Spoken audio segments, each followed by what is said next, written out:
Hello everyone, welcome back to my channel Education. মৰমৰ ছাত্ৰ-ছাত্ৰীসকল, আজি মই তোমালোকক পঢ়াবলৈ লৈছো দশম শ্ৰেণীৰ অসমীয়াৰ বিখ্যাত যোগ নামৰ পাঠটি।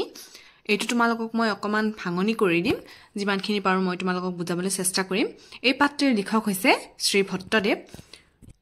কবি পৰিচয় দিয়াই আছে অসমীয়া গদ্যৰ জন্মদাতা ভট্টদেৱৰ সম্পূৰ্ণ নাম হৈছে বৈকুণ্ঠনাথ ভাগৱত ভট্টাচাৰ্য। এইটো পৰীক্ষাত আহিব পাৰে, কোৱেশ্চন হ'ব পাৰে।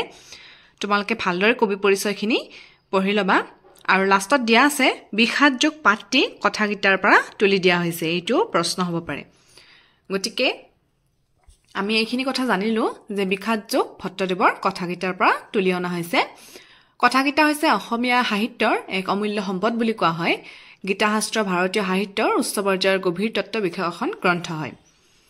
ভট্টদেৱে অনুবাদ কৰা কথাগীতাৰ এই বিখ্যাত যোগ অধ্যায়ত কৌৰৱ বাহিনীৰ হৈতে কুৰুক্ষেত্ৰৰ ৰণৰ সন্মুখত যুদ্ধ কৰিবলৈ যাওঁতে অৰ্জুনে কেনেকৈ বিখাতগ্ৰস্ত হৈছিল তাৰে বৰ্ণনা দিয়া আছে ইয়াত। আৰু নিজৰ আপোন মানুহৰ হৈতে যুদ্ধ কৰিবলৈ যাওঁতে অৰ্জুনৰ মনত মানসিক জগতত কি কথাই ক্ৰিয়া কৰিছিল তাৰ হুবহু বৰ্ণনা এই পাঠটিত আমি পাম। তাৰ আগত আমি জানি ল'ব লাগিব যে কুৰুক্ষেত্ৰ যুদ্ধখন কিহৰ কাৰণে হৈছিল। আমি জানি ল'ব লাগিব, নহ'লে পাঠটো আমি বুজি পোৱাত অসুবিধা হ'ব। চাবা, ধৃতৰাষ্ট্ৰ আৰু পাণ্ডু। ধৃতৰাষ্ট্ৰ আৰু পাণ্ডু ৰজা হৈছে দুই ভাই ককাই। ধৃতৰাষ্ট্ৰ জন্মগতই আছিল অন্ধ, সেইকাৰণে হস্তিনাপুৰৰ ৰজা পাতি দিয়া হৈছিল পাণ্ডু ৰজাক। যিহেতু ধৃতৰাষ্ট্ৰ ডাঙৰজন আছিল অন্ধ, সেই হিচাপত পাণ্ডু ৰজা পাতি দিয়া হৈছিল। কিন্তু এসময়ত ঋষিৰ অভিশাপত মানে পাণ্ডুক কি কৰিলে, অভিশাপ দিয়া হ'ল আৰু তাৰ ফলত পাণ্ডু ৰজাই মনত খুব দুখ পালে আৰু তাৰ কাৰণে তেখেতে নিজৰ দুই পত্নী কুন্তি আৰু ভাতৃৰ লগত লৈ বনলৈ গুচি গ'ল। আৰু সেই বনত থকা সময়তে তেওঁৰ পঞ্চ পাণ্ডৱ জন্ম হ'ল। যুধিষ্ঠিৰ, ভীম, অৰ্জুন, নকুল, সহদেৱ। আমি জানো সকলোৱে পঞ্চ পাণ্ডৱৰ কথা জন্ম হ'ল। আৰু তাৰে কেইদিনমান পাছতে পাণ্ডু ৰজাৰ মৃত্যুও হ'ল। তেতিয়া যিহেতু পাণ্ডু ৰজা গুচি গৈছিল, সেই সময়ত হস্তিনাপুৰৰ ৰজা পাতি থোৱা হৈছিল ধৃতৰাষ্ট্ৰক। তাৰপিছত যেতিয়া পঞ্চপাণ্ডৱ ডাঙৰ হৈ আহিল, ল'ৰাকেইজন ডাঙৰ হ'ল, তেতিয়া তেওঁলোকে নিজৰ ৰাজধানীলৈ ঘূৰি আহিল। আৰু ঘূৰি আহিলত মানে মাতৃ কুন্তিৰ সৈতে পঞ্চপুত্ৰক মাতি অনা হ'ল ৰাজধানীলৈ। আৰু যিহেতু আগত পাণ্ডু ৰজা হস্তিনাপুৰৰ ৰজা আছিল, সেই সাপেক্ষে ৰাজ্যখনৰ আধা অংশ পঞ্চপাণ্ডৱে পাব লাগে। গতিকে তেওঁলোকে এই ৰাজ্যৰ আধা অংশ বিচৰাত কি কৰিলে, যদিও ধৃতৰাষ্ট্ৰই মানে বৰদেউতাকে দিব খুজিছিল, কিন্তু কৌৰৱসকল, ধৃতৰাষ্ট্ৰৰ 100 পুত্ৰ কৌৰৱসকল আৰু কৌৰৱৰ মোমায়েক শকুনি মিলিত হৈ চলনাৰে কি কৰিলে, পাণ্ডৱসকলক এই ৰাজ্য দিয়াৰ পৰা বঞ্চিত কৰিলে। আৰু তেওঁলোকক কি কৰিলে, চলে বলে এখন হাবি, বহুত মানুহ নথকা হাবিলৈ, জন্তু বাস কৰা কোনো মানুহ নথকা এখন হাবিলৈ তেওঁলোকক পঠিয়াই দিয়া হ'ল। আৰু তেওঁলোকক তাতেই নিজৰ ৰাজ্য বিস্তাৰ কৰিবলৈ কোৱা হ'ল। আৰু তেতিয়া কি কৰিলে, কুন্তিয়েও নিজৰ পঞ্চ পাণ্ডৱ সৈতে হাবিলৈ গুচি গ'ল। কিন্তু সৎ পথত থকা সত্যবাদী এই পঞ্চ পাণ্ডৱে কি কৰিলে, নিজৰ অশেষ কষ্টৰ ফলত সেই হাবিখনকে স্বৰ্গপুৰীৰ নিচিনাকৈ সজাই তুলিলে। আৰু এই হাবিখনকে স্বৰ্গপুৰীৰ নিচিনা সজাই লৈ তেখেতসকলে নাম দিলে ইন্দ্ৰপ্ৰস্থ। আৰু কৌৰৱসকলৰ ৰাজ্যখনৰ নাম কি হ'ল, হস্তিনাপুৰ। গতিকে কৌৰৱসকল তাৰপিছত এদিনাখন কি কৰিলে, যুধিষ্ঠিৰে নিজৰ ইন্দ্ৰপ্ৰস্থখনলৈ কৌৰৱসকলক আমন্ত্ৰণ জনালে। দুৰ্যোধন, কৰ্ণ, শকুনিসহ সকলোৱে কি কৰিলে, ইন্দ্ৰপ্ৰস্থলৈ আগমন কৰিলে। কিন্তু তাত গৈ যেতিয়া স্বৰ্গপুৰীৰ নিচিনাকৈ দেখা পালে ইন্দ্ৰপ্ৰস্থখন, তেতিয়া দুৰ্যোধন হতবাক হৈ গ'ল, আচৰিত হৈ গ'ল। আৰু ইন্দ্ৰপ্ৰস্থৰ পৰা উভতি আহি তেখেতে একো নোখোৱা নোবোৱাকৈ মনতে ভাবিব ধৰিলে যে ইন্দ্ৰপ্ৰস্থখন কেনেকৈ নিজৰ অধীনত কৰি ল'ব পাৰে, তাৰ যোজনা চলালে। তেওঁ ভাবিলে কেনেকৈ চলনা সহকাৰে ইন্দ্ৰপ্ৰস্থখন নিজৰ কৰিব পাৰি, নহ'লে যুদ্ধ কৰি হলেও যাতে এই ইন্দ্ৰপ্ৰস্থখন নিজৰ কৰিব পাৰি তেওঁ আলোচনা কৰিলে তেওঁলোকে এটা কথা ভালদৰে জানিছিল যে বলেৰে কেতিয়াও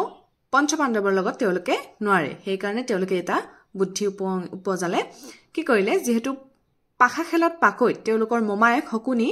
পাখা খেলত খুবেই পাকৈত আছিল তেওঁলোকে জানিছিল যে যুধিষ্ঠিৰ এই খেলত খুবেই কেঁচা হয় গতিকে তেওঁলোকে কি কৰিলে পাখা খেলৰ যোজনা কৰিলে আৰু এই পাখা খেলৰ বাবে পঞ্চপাণ্ডৱক আমন্ত্ৰণ জনোৱা হ'ল সেই সময়ত এটা নিয়ম আছিল যে পাখা খেলৰ বাবে যদি কোনো ৰজাক নিমন্ত্ৰণ জনোৱা হয় সেই কথা ৰাখি আহিবই লাগিছিল গতিকে যুধিষ্ঠিৰ যদিও এই খেলত কেঁচা আছিল তেওঁৰ কিন্তু এই খেলৰ প্ৰতি খুবেই আগ্ৰহ আছিল গতিকে তেওঁ কি কৰিলে সন্মানৰ খাতিৰত আহিলে কৌৰৱৰ লগত পাখা খেল খেলিবলৈ যেহেতু হকুনি আছিল এই খেলৰ খুবেই পাৰদৰ্শিতাজনক এজন ব্যক্তি গতিকে সেই পাক চক্ৰত কি কৰিলে যুধিষ্ঠিৰক পেলাই দিলে আৰু যুধিষ্ঠিৰে যেহেতু এই খেলত মানে পণ দিয়া হয় কথা দিয়া হয় যে মই এইটো দিম সেইটো দিম এনেকুৱা পণ দিয়া হয় গতিকে তেওঁ কি কৰিলে এই খেলত এটা এটাকৈ নিজৰ সকলো বস্তু হেৰুৱাব ধৰিলে নিজৰ পত্নী নিজৰ মৰমৰ ভাতৃসকল আনকি শেষত নিজকো হেৰুৱাই পেলালে আৰু যেহেতু এই খেলৰ প্ৰথমতে চুক্তি আছিল যে এই খেলত যোনে হাৰে তেওঁ এবছৰ বনবাস খাটিব লাগিব আৰু অজ্ঞাতবাস মানে কোনেও যাতে তেওঁলোকক দেখা নাপায় আৰু তেওঁলোকক কোনেও যাতে চিনি নাপায় এইজন পঞ্চপাণ্ডৱ ভীম অৰ্জুন বুলি কোনেও যাতে চিনি নাপায় এনেকুৱাকৈ থাকিব লাগিব গতিকে যেহেতু যুধিষ্ঠিৰে পাক চক্ৰত পৰি এই খেল হাৰিল তেওঁলোকে এবছৰলৈ বনবাসলৈ গুচি গ'ল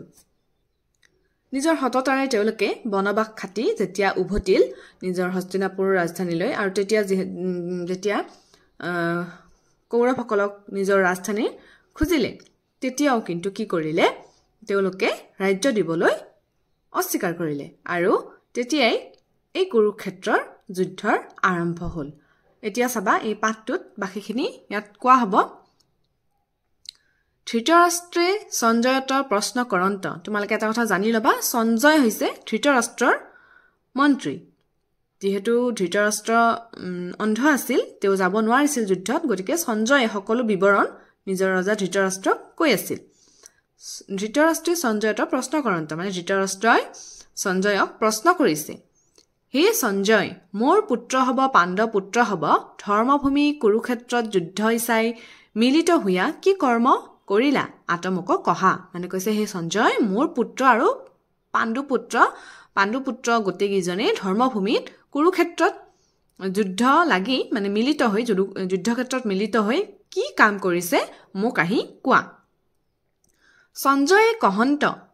জানা ৰাজা পাণ্ডৱ হ'ব সেনা হ'ব বেহুৰূপে ৰহিবাৰ দেখি তোমাৰ পুত্ৰ দুৰ্যোধন দ্ৰোণাচাৰ্য সমীপক যায়া বুলিবে লাগিলা মানে সঞ্জয়ে কৈছে জানা ৰজা পাণ্ডৱৰ গোটেই সেনা বাহিনী দেখি তোমাৰ পুত্ৰ দুৰ্যোধনে দ্ৰোণাচাৰ্যৰ কাষ চাপিলে আৰু কৈছে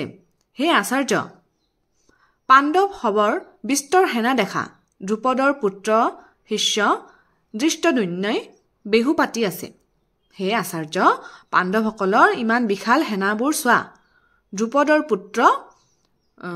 পুত্ৰ শিষ্য দৃষ্টদেন্যু ইয়াত এই যুদ্ধত আছে বেহু পাতি আছে আগভেটি আছে ভীমাৰ্জুন সম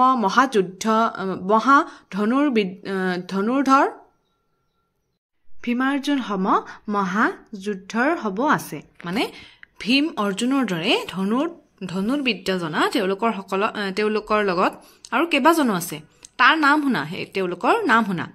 সাত্যকী বিৰাট চেকিতান কাশীৰাজ পুৰুজিত কুন্তিভোজ যুধামন্যু দ্ৰৌপদীৰ 5 পুত্ৰ প্ৰতিবিন্ধান্তি আৰা হবে মহাৰথী আৰু সকলো মহাৰথী আৰু ভীম অৰ্জুনৰ দৰে ধনুৰ্বিদসকল আছে তাৰ লক্ষণ শুনা যি একেদশ সহস্ৰ ধানুকীত যুঁজবই তাক মহাৰথী বুলি আৰু তেওঁলোকৰ লক্ষণ শুনা যিয়ে 10,000 সহস্ৰ যুঁজাৰুকো ধনুৱেৰে হৰুৱাব পাৰে সেইসকল হৈছে মহাৰথী আমাৰ সৈন্যৰ যি বিশিষ্ট সেনাপতি হ'ব তাক কহো তুমি সাৱধানে শুনা আৰু আমাৰ সৈন্যৰ মানে ধৃতৰাষ্ট্ৰসকলৰ মানে কৌৰৱসকলৰ যিসকল সেনাপতি তাৰ নাম এতিয়া ক'ব সাৱধানে শুনিব দিছে গুৰু দ্ৰোণ ভীষ্ম পিতামহ কৰ্ণ মহাৰথী কৃপ অগ্ৰগণী অশ্বত্থামা বিকৰ্ণ হোমদত্ত পুত্ৰ ভূৰিশ্ৰৱা হোমদত্তৰ পুত্ৰ ভূৰিশ্ৰৱা আছে আৰু এইসকল দ্ৰোণ ভীষ্ম পিতামহ কৰ্ণ এওঁলোকৰ ফলীয়া হৈ আছে আনো বিস্তৰ বিৰহব মোৰ অৰ্থে প্ৰাণকে এৰিবে ইচ্ছা কৰিছে মানে দুৰ্যোধনে কৈছে দ্ৰোণাচাৰ্যক কৈছে এইখিনি কথা যে এইসকলে মোৰ কাৰণে নিজৰ প্ৰাণকো এৰি দিব খুজিছে প্ৰাণ ত্যাগ কৰিব খুজিছে হবে নানা অস্ত্ৰত নিপুণ সকলোৱে নিজৰ নিজৰ বিভিন্ন অস্ত্ৰত নিপুণ মানে পাকৈত হবে যুদ্ধত বিশাৰদ সকলোৱে যুদ্ধটো বিশাৰদ বহুত পাকৈত এই বিৰহব যুক্ত হৈতেও ভীষ্ম সেনাপতি সৰ্বত্ৰভাৱে ৰাখিতেও আমাৰ একাদশ অক্ষহীনী সেনাও পাণ্ডৱ সমেত যুঁজিয়ে সমৰ্থ সেনা প্ৰকাশ নকৰিলে মানে কি কৈছে এই বিৰহব যুক্ত হৈতো মানে ইমানখিনি যুক্ত বীৰ থাকিও ভীষ্ম সেনাপতি সৰ্বত্ৰভাৱে ৰাখিতেও মানে ভীষ্মই আমাৰ সকলো ফালে আগুৰি ৰাখিও আমাৰ একাদশ সৈন্যখিনিয়ে কিন্তু পাণ্ডৱৰ সৈতে যুদ্ধ কৰিবলৈ সমৰ্থ হোৱা নাই মানে হেন প্ৰকাশ নকৰিলা মানে ভয় কৰিছে ই হাত অক্ষহীনী পাণ্ডৱ সেনা ভীম মাত্ৰ ৰক্ষিতে হৈও আমাক যুঁজিবে সামৰ্থ্য হেন প্ৰকাশ কৰে আৰু এইফালে পাণ্ডৱসকলৰ কিমান সৈন্য আছে 7 সৈন্য মানে কৌৰৱতকৈ কম তথাপিও কিন্তু ভীমৰ লগত আৰু এই 7 সৈন্যৰ লগত যুদ্ধ কৰিবলৈ আমাৰ সৈন্যসকলে ভয় কৰিছে এতেকে তোৰা হবে সাৱধানে যুদ্ধভূমিত থাকি ভীষ্মক ভালমতে ৰক্ষা কৰিবা আৰু সেই কাৰণে তোমালোকে সাৱধানেৰে যুদ্ধভূমিত থাকি ভীষ্মক কিন্তু ৰক্ষা কৰিব লাগিব সমুখে যুজিতে কেহো যেন পাছত প্ৰহাৰ নকৰে মানে সম্মুখত যুদ্ধ লাগি থাকতে কোনেও যেন পিছফালৰ পৰা প্ৰহাৰ নকৰে ভীষ্মক জীৱনে আমাৰ জীৱন ভীষ্মৰ জীৱনে হৈছে আমাৰ জীৱন এমনে বহুমান যুক্ত বচন ৰজাৰ শুনি মহাপ্ৰতাপী কুৰুবীৰ ভীষ্মে ৰাজাক হৰিখ কৰিতে সৰ্বপ্ৰাণীৰ ভয়ংকৰ সিংহ সদৃশ মহানাদ কৰিলা কি কৈছে ইমান বহু মূল্যৱান যুক্ত কথা শুনি বচন শুনি মানে মহাপ্ৰতাপী কুৰুবীৰ ভীষ্মই ৰজাক হৰিক মানে আনন্দ দিবৰ কাৰণে কি কৰিছে সৰ্বপ্ৰাণীৰ ভয়ংকৰ মানে সকলো প্ৰাণীৰ ভিতৰত আটাইতকৈ শক্তিবান ভয়ংকৰ হৈছে কোন সিংহৰ নিচিনা গৰ্জন কৰিছে মহানাদ কৰিলা মানে উচ্চ স্তৰত শব্দ কৰিছে উচ্চ কৰি শংখ বজাইলা মানে খুব উচ্চ সুৰত কি কৰিছে শংখ বজাইছে এমনে সেনাপতি ভীষ্মৰ যুদ্ধ হ'ব দেখি সকল ঠাইতে শংখ ভেৰি আনক গোমুখ আদি নানা বাদ্য বজাইলা তাৰ মহাশব্দ ভৈলা উচ্চ কৰি শংখ বজাইলা কোনে বজাইছে ভীষ্মই এমনে সেনাপতি ভীষ্মৰ যুদ্ধোৎসৱ দেখি মানে ভীষ্মৰ এই যুদ্ধোৎসৱখন দেখি সকলো ফালে কি হৈছে শংখ ভেৰি আনক মানে এই বাদ্যযন্ত্ৰসমূহ খুব জোৰেৰে মহাশব্দ ভৈল মানে খুব জোৰেৰে সকলো ফালে শব্দ গৰ্জি উঠিছে কিহৰ কাৰণে ভীষ্মৰ এই যুদ্ধোৎসৱৰ কাৰণে তাৰপিছত চাবা আবে পাণ্ডৱৰ যুদ্ধোৎসৱ শুনা এতিয়া পাণ্ডৱসকলৰ যুদ্ধোৎসৱৰ কথা শুনা এইখিনি কোনে কৈ আছে ধৃতৰাষ্ট্ৰক কৈ আছে তেওঁৰ মন্ত্ৰীয়ে সঞ্জয় কৈ আছে তেওঁৰ দিব্য দৃষ্টিৰে ধৃতৰাষ্ট্ৰক বুজাই কৈ আছে শুক্ল বৰ্ণ চাৰি মহাৰথত উঠি কৃষ্ণাৰ্জুনে দিব্য শংখ বাইলা তাৰ নাম শুনা মানে শুক্ল বৰ্ণ মানে বগা ঘোঁৰাত উঠি কৃষ্ণ আৰু অৰ্জুনে কি কৰিছে দিব্য শংখ বজাইছে তাৰ নাম শুনা কৃষ্ণে পাঞ্চজন্য শংখ ফুংকিলা মানে কৃষ্ণৰ শংখটোৰ নাম হৈছে পাঞ্চজন্য আৰু কৃষ্ণই পাঞ্চজন্য বজাইছে অৰ্জুনে দেৱদত্ত শংখ ফুংকিলা অৰ্জুনৰ শংখটোৰ নাম হৈছে দেৱদত্ত পৌণ্ড্ৰক নাম মহাশংখ ভীমে ফুংকিলা আৰু ভীমৰ শংখটোৰ নাম হৈছে পৌণ্ড্ৰক অনন্ত নাম মহাশংখ যুধিষ্ঠিৰে বজাইছে তেওঁৰ অনন্ত নামৰ শংখটো নকুলে সুঘোষ নামে শংখ বাইলা আৰু নকুলে বজাইছে সুঘোষ নামৰ শংখ সহদেৱে মণিপুষ্পক ধ্বনি কৰিলা আৰু সহদেৱে কি বজাইছে মণিপুষ্পক নামৰ নিজৰ শংখটো বজাইছে আমি কৈ আহিছো যে পঞ্চপাণ্ডৱ হৈছে অৰ্জুন যুধিষ্ঠিৰ ভীম নকুল সহদেৱ এই পঞ্চপাণ্ডৱ গতিকে এই পঞ্চপাণ্ডৱে কি শংখ বজাইছে লগতে কৃষ্ণ বজাইছে সেই নামকেইটা কৈ দিছে ইয়াত কাশীৰাজ সাত্যকী দৃষ্ট দুম্য বিৰাট দ্ৰৌপদীৰ পাঞ্চৱ পুত্ৰ সুভদ্ৰাৰ পুত্ৰ অভিমন্যু আৰাহবে পৃথকে শংখ বাইলা মানে সকলোৱে লগ হৈ যিসকল পঞ্চপাণ্ডৱৰ ফলীয়া আছিল সকলোৱে লগ হৈ সুভদ্ৰাৰ পুত্ৰ অভিমন্যু ধৃষ্টদ্যুম্ন সাত্যকী কাশীৰাজ দ্ৰৌপদীৰ পঞ্চপাণ্ডৱ সকলোৱে লগ হৈ জোৰেৰে শংখ বজাইছে আৰু কিহৰ আগমন দিছে যুদ্ধৰ বাবে আগমন দিছে যিহেতু কৌৰৱসকলেও যুদ্ধৰ বাবে শংখ বজাই আগমন দিছে সেই তেনেদৰে এওঁলোকেও পাণ্ডৱসকলৰ ফালৰ পৰাও শংখ বজাই মহাশব্দৰ সৃষ্টি কৰি যুদ্ধৰ বাবে সাজু হোৱা বুলি ঘোষণা কৰিছে সেই শংখৰ মহাশব্দ আকাশ পৃথিৱী সমে দশদিশে পুৰি কৌৰৱ সৈন্যৰ মহাভয় জন্মাইলা হৃদয় বিদাৰ কৰিলা মানে আৰু এই শংখৰ মহাশব্দ গোটেই আকাশত পৃথিৱীতে বিয়পি পৰিছে আৰু কৌৰৱ সৈন্যৰ মনত কি কৰিছে মহাভয় জন্মাইলা মানে ভয় জন্মাইছে হৃদয়ত একেবাৰে ভয় সোমাই গৈছে যে তেওঁলোকৰ লগত কেনেদৰে যুদ্ধ কৰিব তাৰ পিছৰ দফা চাপা পাছে কপিধ্বজ অৰ্জুনে কৌৰৱ সৈন্যক যুদ্ধ সমুখ দেখি অস্ত্ৰ বৃষ্টিয়ে পুৰিবে লাগিলা গান্ধিব ধনু ধৰি ঋষিকেশ ভগৱন্তক এহি বাক্য বুলিলা মানে কপিধ্বজ মানে যাৰ পতাকাত বান্দৰৰ দৃশ্য থাকে অৰ্জুনৰ ৰথখনত আছে কৌৰৱৰ সৈন্যসকলক দেখি তেওঁ কি কৰিলে ইয়াত ঋষিকেশ মানে ভগৱন্তক বুজোৱা হৈছে ভগৱান শ্ৰীকৃষ্ণক তেওঁ কৈছে হে অচ্যুত এই উভয় সেনাৰ মধ্যত মোৰ ৰথক ৰাখিও মানে এই সকলো সৈন্য বাহিনীৰ মাজতে মোৰ ৰথখন তুমি ৰাখা যাৱে জোৱান্তে বীৰ হবক চায়ো মানে মই সকলো বীৰসকলক যোনে যুঁজিব আহিছে মোৰ লগত মই চাওঁ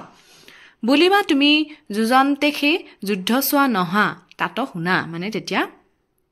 ভগৱন্তে কৈছে যে তুমি যুঁজাৰুহে তুমি চাওঁতা নহয় মোৰ কথা শুনা মই কাৰ সময়ে যুদ্ধ কৰিম তেতিয়া অৰ্জুনে কৈছে মই কাৰ লগত যুদ্ধ কৰিম বুবুৰ্থি দুৰ্যোধনৰ প্ৰীতি কৰিবাক ইছাই যি বীৰ হ'ব আহি আছে মানে দুৰ্যোধনক ভাল পোৱা যিসকল লোকে বীৰে আহিছে ইয়াত মই তেওঁলোকক চাওঁ গতিকে তাৱতত দুই সেনাৰ মাধ্যম ৰথক ৰাখিবা গতিকে সকলো সৈন্যৰ বীৰসকলৰ মাজত মোৰ ৰথখন থোৱা মই সকলোকে চাই ল'ম যিহেতু অৰ্জুনৰ ৰথৰ সাৰথী কোন আছিল জানা সবে কৃষ্ণ আছিল গতিকে